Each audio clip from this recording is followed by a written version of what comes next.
Pues muy buenas tardes, amigos de México Libertario. Me da mucho gusto reiniciar nuestra serie de Encuentro Libertario, el cual, bueno, pues se trata de encontrarnos con grandes referentes de las ideas de la libertad, tanto en América Latina como en Europa. Hemos tenido una muy buena cantidad de invitados, 50 invitados, y ahora, pues en este programa 51 pues nos dimos al trabajo de contactar a una gente a la cual yo admiro mucho desde hace bastante tiempo.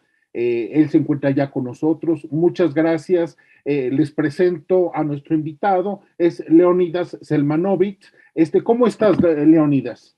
Muy bien, Víctor. Es un placer estar acá con usted.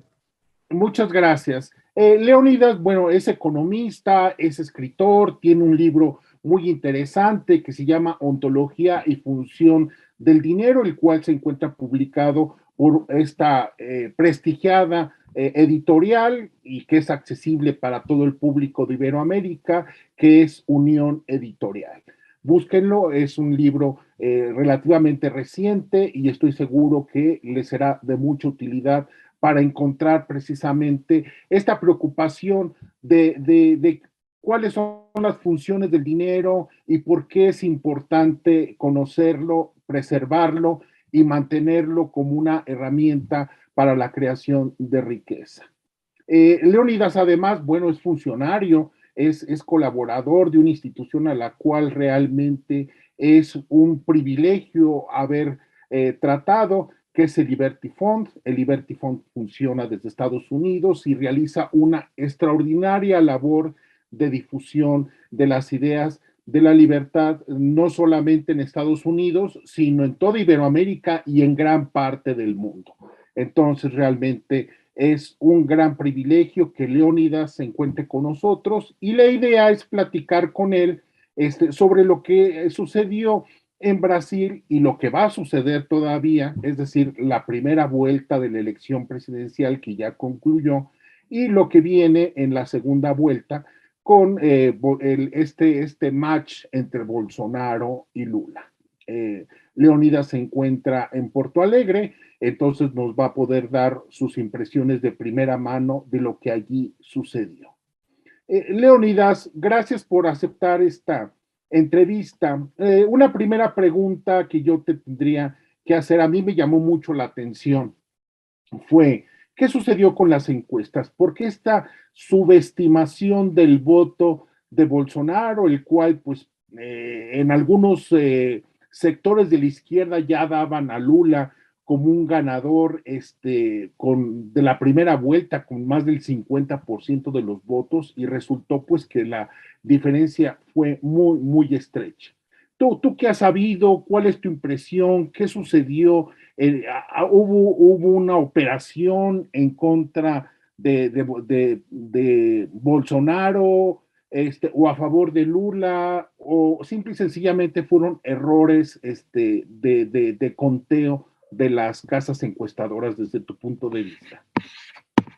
La impresión que tengo, y eso es como mucho de lo que vamos a hablar, pura especulación mía, no tengo información directa para compartir con ustedes, pero la impresión que tengo, Víctor, es que para tomar el pulso de 220 millones de brasileños, todas las encuestas entrevistan 2.000 personas, quizás 3.000 personas, no más que eso.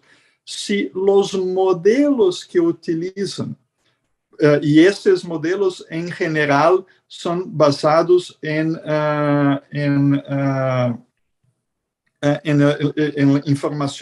informaciones del censo de la población, de la distribución de ingresos, de educación, donde vive la gente en Brasil. Si los modelos que utilizan no son un exacto retrato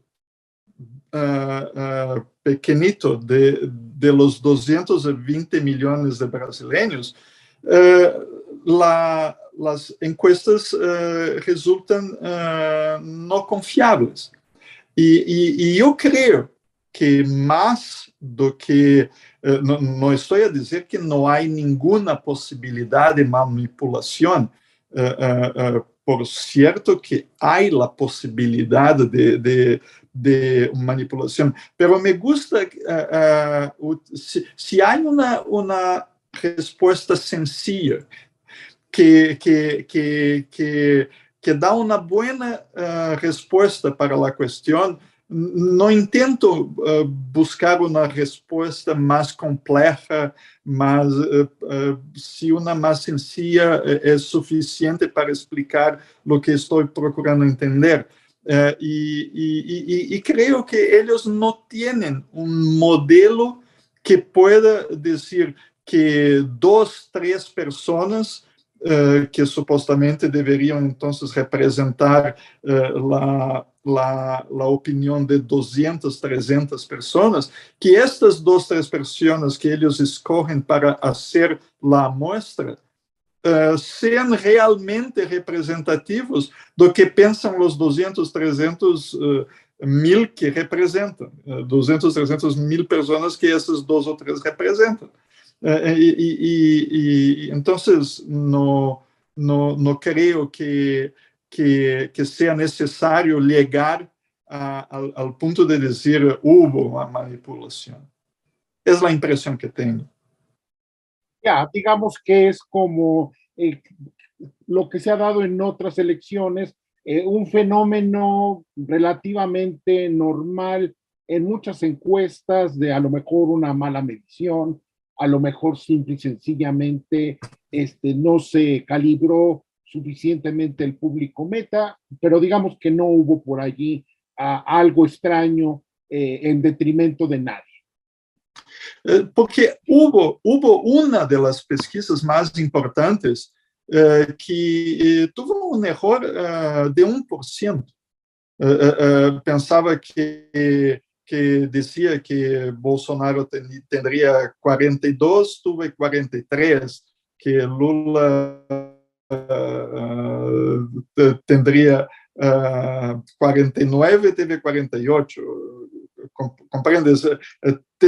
Entonces, si incluso una de las pesquisas importantes tuvo un error mínimo, aquellas pesquisas más cercanas de la elección, la más cercana de todas. Entonces, no creo que tenemos que buscar otras explicaciones. Muy bien, muchas gracias, Leonida, por aclararnos este punto. Ahora bien, ¿por qué? Es decir, Lula para la izquierda latinoamericana y seguramente para muchísimos brasileños, pues representa una figura icónica de gente que ha luchado por sacar a millones de brasileños de la pobreza y es un santón para muchos de estos grupos. Y sin embargo, no logró llegar a ese más de 50% de los votos, se quedó cerca, pero realmente está, como se dice esta expresión, está a tiro de piedra de Bolsonaro. ¿A qué obedece este retraimiento del electorado respecto a esta figura tan magnética y tan legendaria para la izquierda como es Lula? Porque, bueno, hasta milagros le han asignado, ¿no? Bueno, Víctor, los brasileños de todas las clases sociales no son necesariamente mayoritariamente de izquierda. Hay muchas personas de todos los niveles sociales a cuales le importan otras cosas que no son las ideas de izquierda. Vamos, una cosa que que creo que tenga que haga parte hoy en día de la realidad de México, pero en Brasil es mucho más importante, que son las personas que por su creencia evangélica, no más católica, por sus creencias cristianas, evangélicas y no católicas, se tornaram mais socialmente conservadores do que uma grande parte da população hasta 30, 40 anos. Então, a população hoje é mais conservadora do que por conta da presença dos evangélicos, por exemplo, que hoje representam uma terceira parte dos brasileiros. E essas pessoas têm ideias a respeito do trabalho, da família, da propriedade, que não são necessariamente aqueles que a esquerda lo propõe. Então, Lula, importante que seja como uma figura de esquerda, não habla para todos os brasileiros, incluso uma quantidade grande de pessoas que têm baixos ingressos, pero que les gostariam de não ter baixos ingressos por toda a sua vida, e não veem em la esquerda o caminho para mejorar su condición. Gracias. Ahora bien, ciertamente, por lo que yo entiendo, Bolsonaro ha sido un gran beneficiario de esta corriente conservadora, gracias a la religión en Brasil. Y entonces lo ha unado con elementos populistas, militaristas, ideas con cierta coloratura liberal, y bueno, pues realmente es un fenómeno muy llamativo, es decir, incluso siendo derrotado en la próxima en la segunda vuelta, de todos modos es un actor que me parece que tiene la juventud aún, es decir, no es una persona de tanta edad, como para poder soportar una derrota y quizás lanzarse en una segunda oportunidad. ¿Tú cómo ves las posibilidades de Bolsonaro hacia esta segunda vuelta, Leónidas?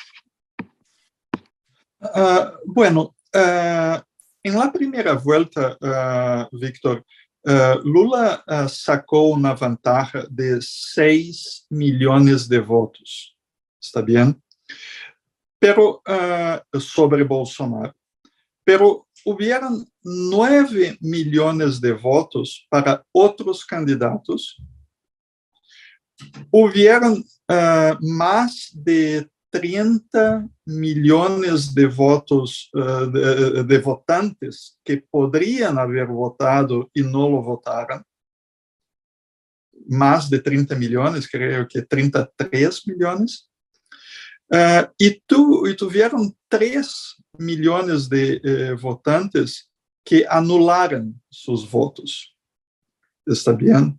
Bueno, entonces estamos hablando de más de 40 millones de personas que no votaron, anularon su voto o votaron por otros candidatos que quizás Bolsonaro pueda motivar a que votem por él en una segunda vuelta, que las opciones son o un o otro. Entonces, la impresión que tengo es que es perfectamente posible una victoria de Bolsonaro. No estoy diciendo que es fácil, estoy diciendo que es absolutamente posible. No sé lo que va a pasar en las próximas 4 semanas, no sé cómo será la campaña, si los apoyos que uno y otro de los candidatos van a tener, la mensaje que van a pasar a los votantes, no sé lo que van a decir, si lo que digan será convincente o no, pero Bolsonaro no precisa un milagro para ganar. Ese es el punto. Ya, digamos que sí está ese tiro de piedra al que aludía hace un momento. Digamos que Lula es vencible dentro de esta contienda. Ahora bien, sí, perdón, Leónidas. No. Por favor. Ahora bien, Leónidas, así como hay en los medios de comunicación y en los grupos académicos, la gente interesada en estos temas en América Latina, hay una imagen positiva de Lula. En muchos ámbitos hay una imagen negativa de Bolsonaro, atribuyéndole una serie de adjetivos, ultraderecha, fascista. Yo he sido muy crítico, yo fui muy crítico de Bolsonaro hace 4 años cuando llegó al poder, y me parecía que era parte de una ola populista y que su parecido con López Obrador en México realmente era muy sorprendente, que parecían hijos de distintos padres, es decir, perdón, hermanos de distinta madre, en fin. Pero sin embargo, yo creo que a pesar de toda esa mala imagen, Bolsonaro, y a pesar de esas declaraciones a veces estridentes que ha hecho, bueno, no ha puesto en riesgo a la democracia brasileña, como sí, por ejemplo, López Obrador en México. Entonces, muchos de estos adjetivos de ultraderecha, conservador, fascista, pues no tienen mucho asidero en la realidad. Ese es mi punto de vista, pero yo no sé realmente cuál sea el tuyo. No hablamos de esto, entonces yo creo que tu punto de vista va a ser muy interesante para el público, para que tenga una imagen más equilibrada de lo que está pasando en esta contienda. Bueno, Víctor, digamos que Bolsonaro tuvo una carrera interrumpida en el ejército de 14 años y pasó 27 años como político en la Cámara de los Diputados. Usted puede decir que un señor que pasó 14 años en el ejército y 27 años en el Congreso, que es un militar o es un político? Dejo a los oyentes para que lo decidan.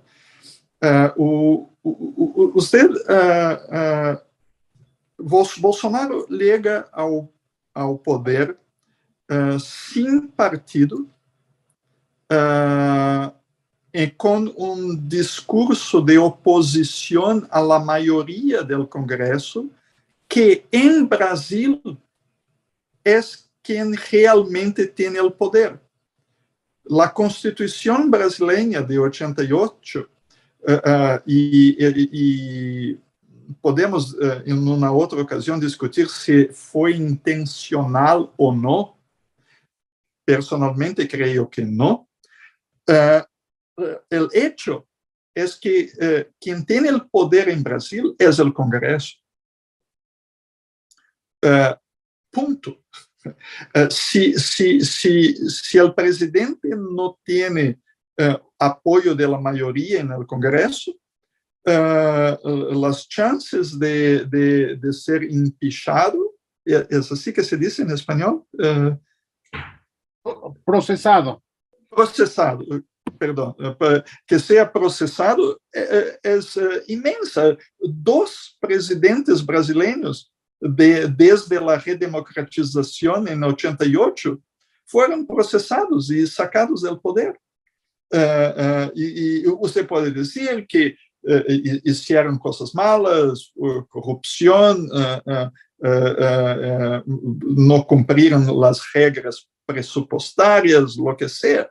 A razão por que foram processados e sacados do poder era porque não tinham a maioria do Congresso.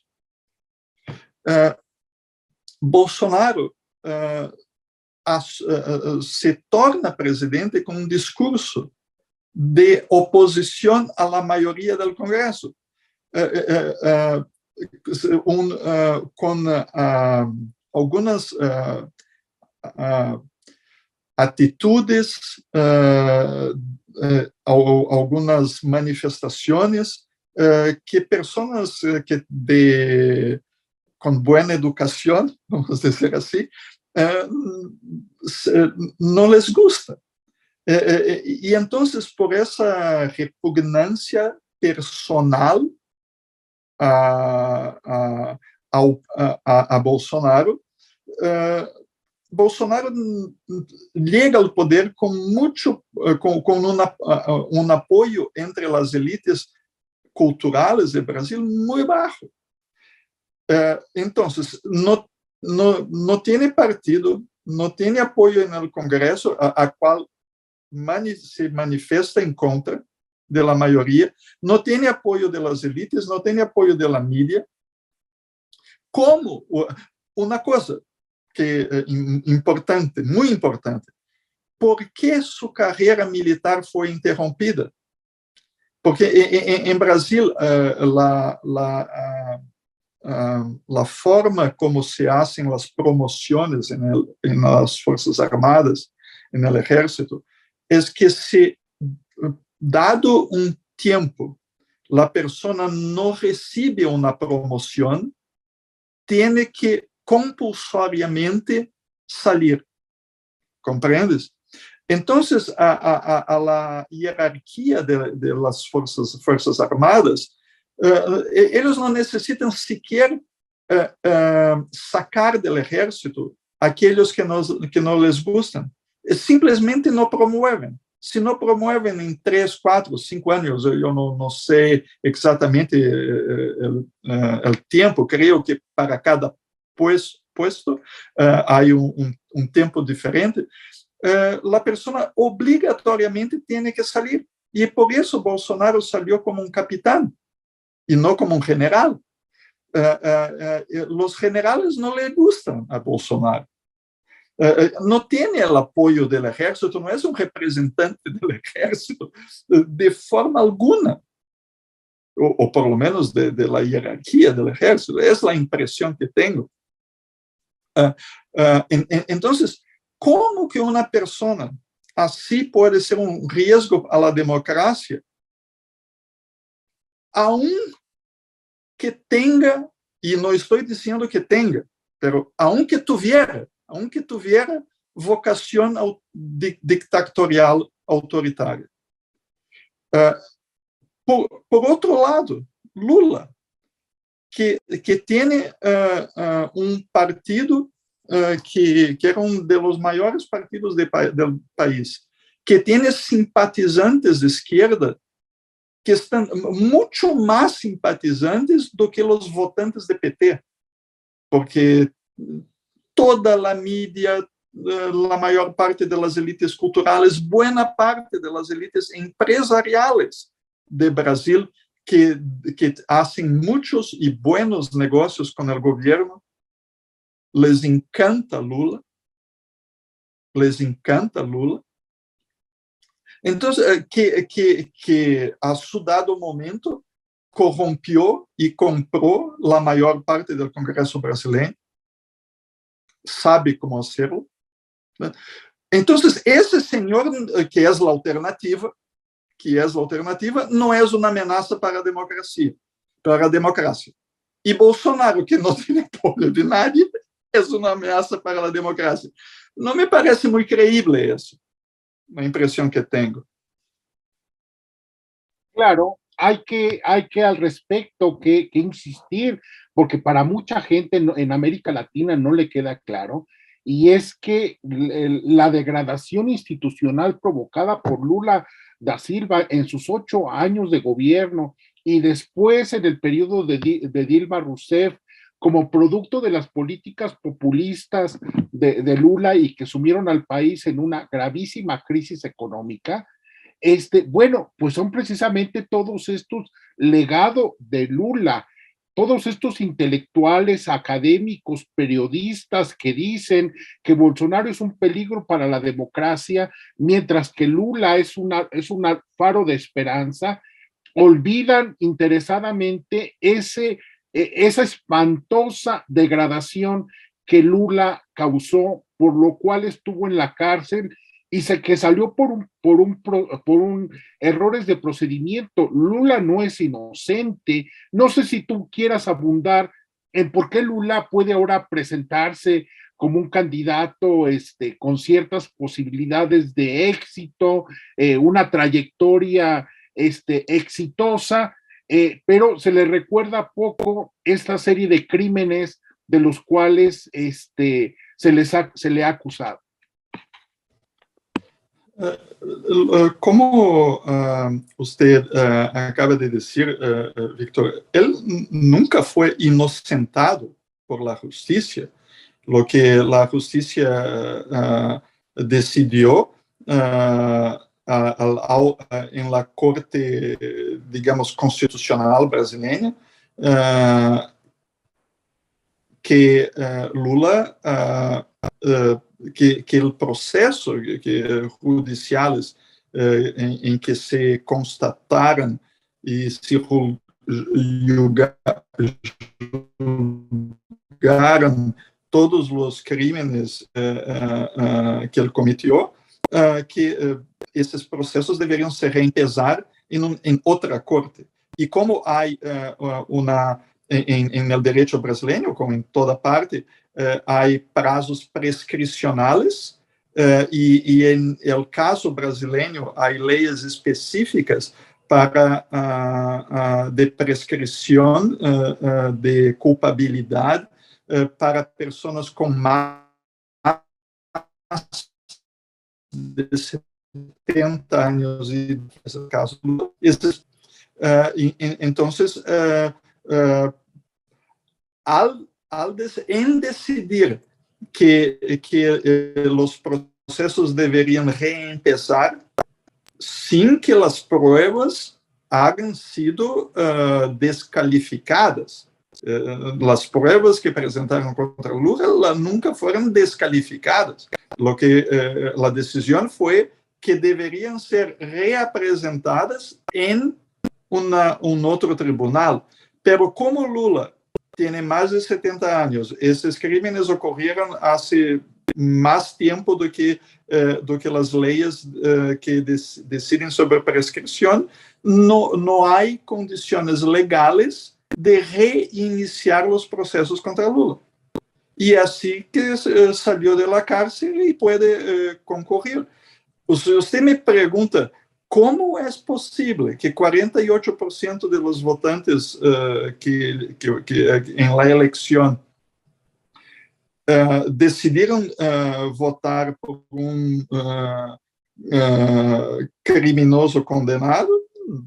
Eu não saberia dizer.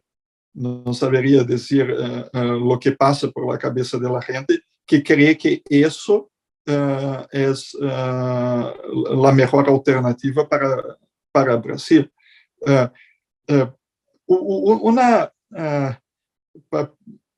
A destruição institucional do Brasil, a destruição econômica que ocorreu, deixa-me tomar 2 minutos e contar um caso de que creio que este cerca de aquilo que interessa aos mexicanos. En el gobierno de Fernando Henrique Cardoso, hubo un cambio en las reglas de la explotación de petróleo en Brasil que permitió a que compañías extranjeras hiciesen la prospección de petróleo. Y de hecho, encontraron petróleo. Y bajo de las reglas de Fernando Henrique, las compañías que encontrasen petróleo podrían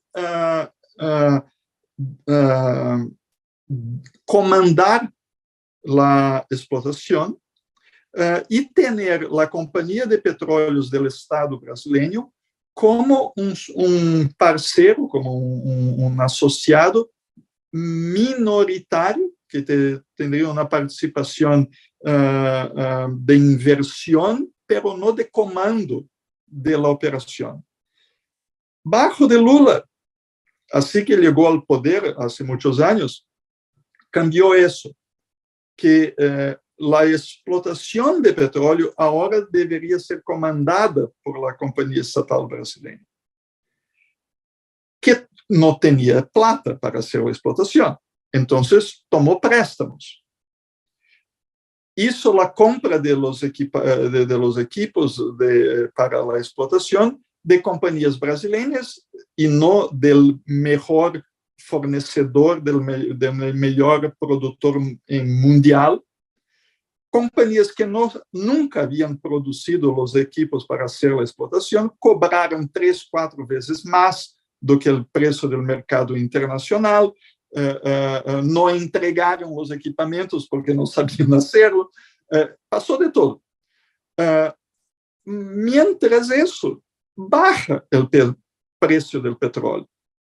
Y entonces la prensa y la inteligencia y toda la gente dice, el problema económico de Brasil es que bajó el precio del petróleo y ahora lo que producimos no vale tanto cuanto podríamos vender antes. Bueno, pero no dicen que si la explotación del petróleo hubiera, que la exploración se hubiera hecho por compañías extranjeras, el Estado brasileño no habría tomado la deuda que tomó. Y si los gringos no pudieran vender el petróleo por el precio que pensaban vender, lo siento, pero sería problema de ellos, no problema nuestro.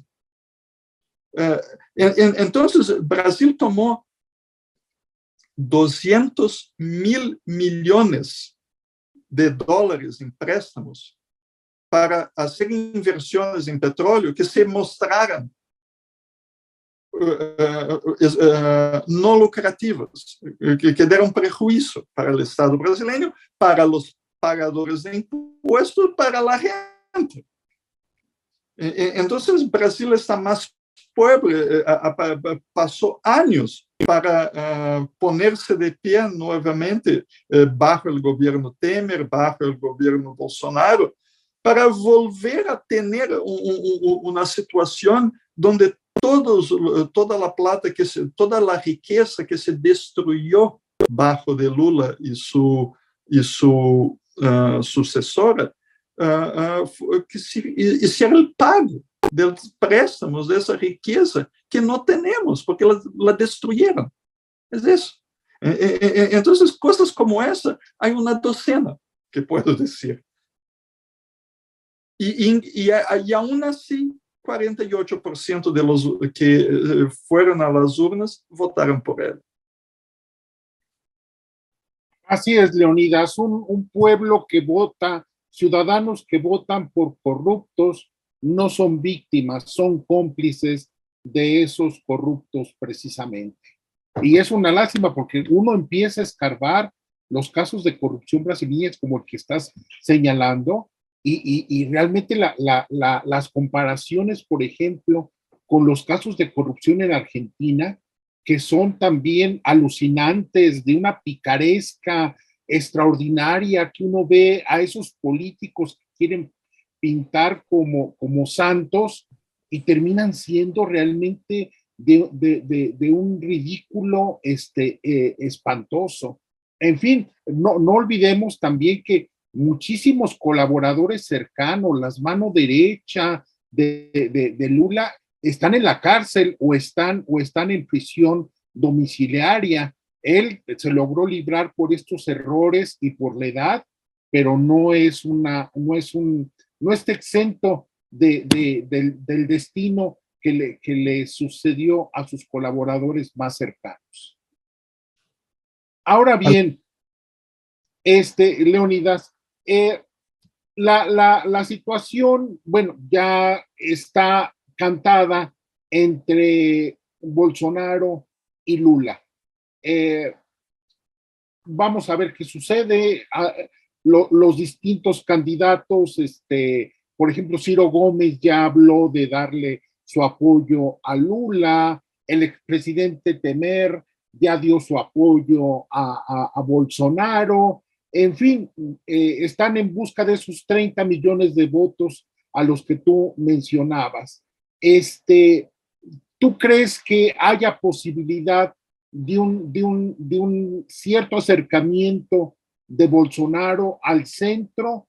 ¿Quién la lleva más fácil en la búsqueda de estos votos indecisos?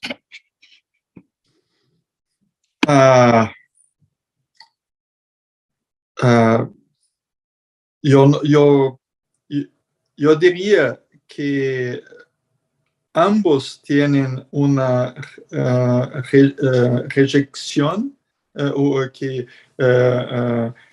la gente no gusta a ningún de los dos por razones, como hablamos, diversas.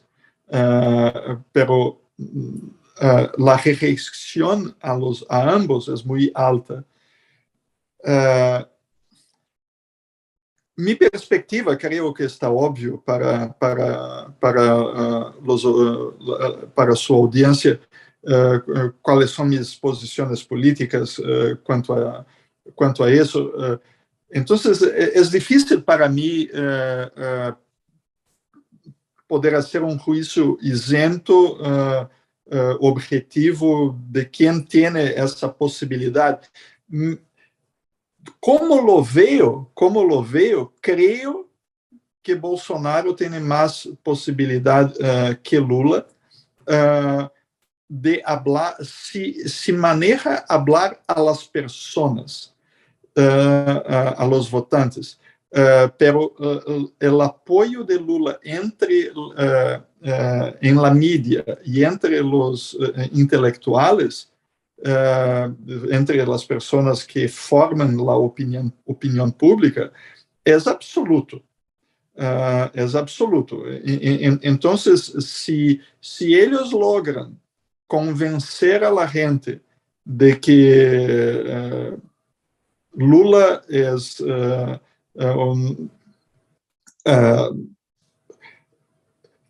que los riesgos de destrucción institucional que yo pienso que corrimos bajo un nuevo gobierno Lula no son tan serios, que políticas de distribución de ingresos van a mejorar la condición de la gente, aunque la economía se desplome, lo que sea. Si logran convencer a la gente de eso, bueno, Lula vai ganhar a eleição.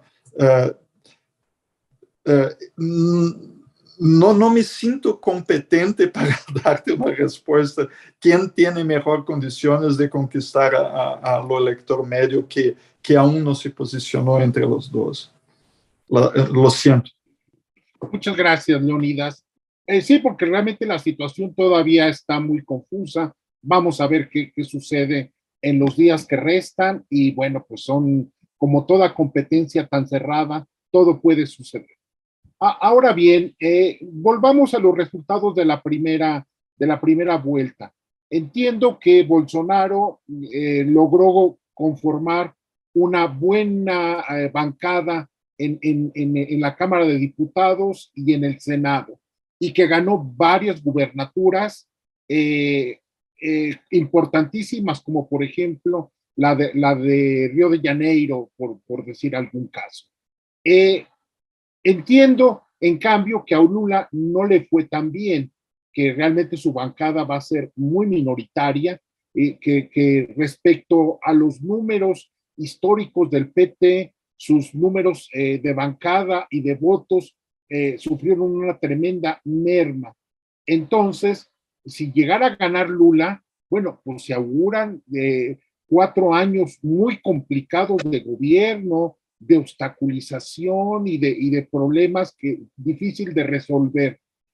¿Cómo ves tú esta posibilidad? ¿Cómo quedaron estas fuerzas en el Congreso y en las gubernaturas que son muy, muy importantes en Brasil? Sí, yo diría que los partidos de derecha obtuvieron un poco más de la mitad del Congreso. Los partidos de izquierda obtuvieron un poco menos que una tercera parte del Congreso. Y hay, digamos, una sexta parte del Congreso, más o menos, que son partidos de centro. Entonces, eso son los compromisos que asumieron con los electores, con los votantes, antes de la elección. Si después van a votar basados en las promesas, en los compromisos que hicieron, lo veremos. Pero, en principio, los partidos, digamos, de la coalición de Bolsonaro tienen un poco más de la mitad del Congreso. Y los partidos de la coalición de Lula tienen un poco menos de una tercera parte. Eso es la grande figura. Ahora,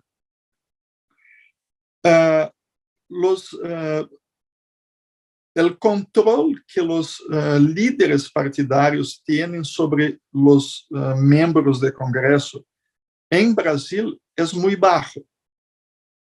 Entonces, los gobernantes tienen que buscar apoyo casi que de indivíduo a indivíduo, diputado a diputado, senador a senador, casi como si fuera así. Los líderes tienen en Congreso tienen muy pocos seguidores. El chiste que los brasileños dicen es que hay muchos caciques y pocos indios.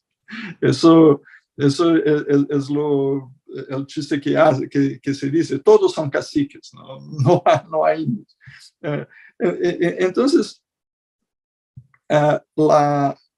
la idea en cualquier uno de los dos candidatos que llegue al poder, como siempre, tendrá que buscar apoyo y formar una coalición de gobierno que implica repartir el poder político que tiene la presidencia. Por eso que en Brasil, si uno lee la Constitución, piensa que el presidente es súper poderoso, porque tiene el poder de nombrar personas para dirigir compañías y para manejar presupuestos millonarios.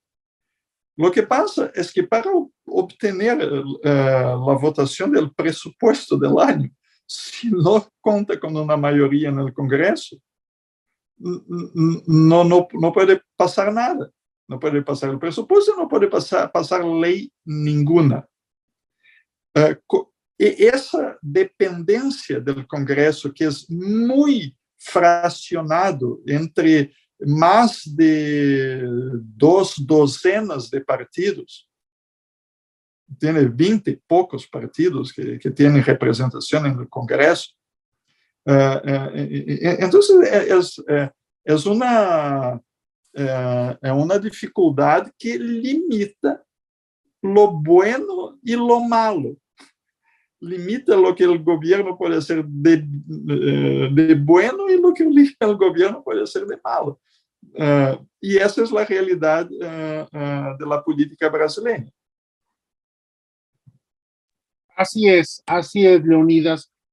Bueno, estamos por terminar nuestra conversación. Yo solamente tengo un par de cuestiones que quiero consultar contigo, Leonidas. La primera, las posibilidades, es decir, como ya había mencionado hace un rato, bueno, pues si llega Lula va a tener un gobierno muy complicado, con poco apoyo en el Congreso, la edad además ya no le permitiría un segundo periodo consecutivo de gobierno, y es muy triste que que la izquierda brasileña pues no tenga una generación de recambio, al parecer. El hecho de tener que ganar con un expresidiario que anda en los 77 años, bueno, pues es realmente un muy mal síntoma de la izquierda brasileña. Mientras que Bolsonaro, en caso de que perdiera, ojalá ganara, porque de los males el menor. Bueno, si Bolsonaro ganara, perdón, si Bolsonaro perdiera, de todos modos hay futuro para él. Es un agente de 67 años que ha conectado bien con ciertas ideas, como tuve este crecimiento del conservadurismo brasileño. ¿Cómo ves este escenario para estas dos figuras en caso de alguna de ellas resultar derrotado en esta contienda a finales de octubre? Se Lula es derrotado, se jubila, es la impresión que tengo. Se Bolsonaro es derrotado, debería jubilarse. No creo que lo haga, pero debería jubilarse, porque no creo que sea posible reconstituir uma coalizão vencedora, que é uma coalizão que pueda vencer, se lo derrotan ahora. Entonces, creo que si lo derrotan, debería jubilarse, aún que joven, digamos así, para un político. Ya. Y una última pregunta, Leonidas, en relación con los libertarios en Brasil. Los libertarios, el Partido Novo presentó un candidato, obtuvo muy pocos votos, 0.5% de los votos. Yo creo que en el continente, con la sola excepción del liberalismo y el libertarismo argentino, bueno, no existe otro movimiento tan vivo, tan actuante, tan extenso como el brasileño. ¿Qué sucedió? ¿Por qué se dieron estos resultados tan decepcionantes que implican, bueno, pues no sé, yo quisiera una impresión tuya sobre esto que sucedió? Lo Partido Novo tomaram muito malas decisões políticas. Decidiram que deveriam poner-se em oposição radical a Bolsonaro, com a esperança de que com isso poderiam capturar para si votos de la derecha, de pessoas que em la derecha, e há muitos, que não suportam Bolsonaro por suas atitudes personais. Outro erro, e as pessoas disseram, mira, entre Bolsonaro e ustedes, quedamos com Bolsonaro, e isso foi uma coisa. A outra coisa é que em Brasil há uma financiação pública de campanhas. É uma plata que vem livre para os partidos, que podem fazer o que querem, não têm nenhuma obrigação de fazer nada para o governo para receber essa plata. Los partidos de oposición reciben con base en el número de diputados que tienen y punto. No hay obligación ninguna de se comprometer con el gobierno por recibir la financiación pública de campañas, para campañas políticas. Los líderes del Novo decidieron que no sacarían esa plata, no tomarían esa plata. Y entonces fueron a la batalla sin armas. Enquanto todos os outros estavam armados, digamos, de escopetas, eles estavam armados de palos. Não é uma boa situação em entrar em uma pelea com palo, com pessoas que têm escopetas. E foi o que passou com o Novo. As pessoas do Novo, individualmente, aqueles que conosco, Academia, Estado natal de Rio Grande do Sul, são pessoas de maior capacidade, qualidade, são mentes brilhantes, pero hacen parte de um partido que o liderazgo do partido tomou decisões, a mi ver, que se provaram equivocadas. Não necessito dizer o que penso dessas decisões. As decisões se provaram equivocadas. O partido desapareceu. Eso. Entonces, yo no diría que eso es un problema del liberalismo o un problema del libertarianismo. Es un problema de la mayoría del liderazgo del Novo, que dejó de existir como un partido viable. Ya, pues mira, qué bueno que no lo señalas, porque para mí realmente resultaba una cuestión muy complicada y creo que tus palabras, si llegan para los libertarios de América Latina, bueno, pues son realmente un aviso de lo que pueda suceder. Es bueno tener principios, pero también hay que ser muy eficaces en la operación política.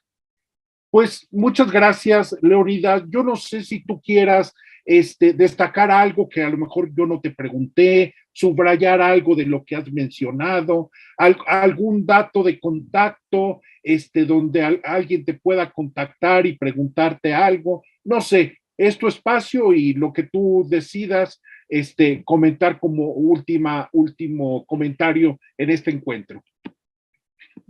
Bueno, Víctor, lo que yo estudio son cuestiones monetarias y fiscales y finanzas. No me negué a participar de esa conversación con usted, pelo gusto de estar con usted y poder compartir un poco de mis pensamientos, pero no soy un experto en eso. Entonces no me juzgo una autoridad para hablar.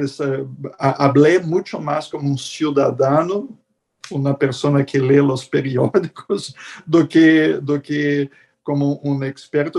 Y entonces pido perdón a la audiencia que tiene y a usted personalmente por cualquier insuficiencia en poder responder, pero aún así lo acepté, pero por el gusto de estar con usted y con su audiencia. Muchas gracias.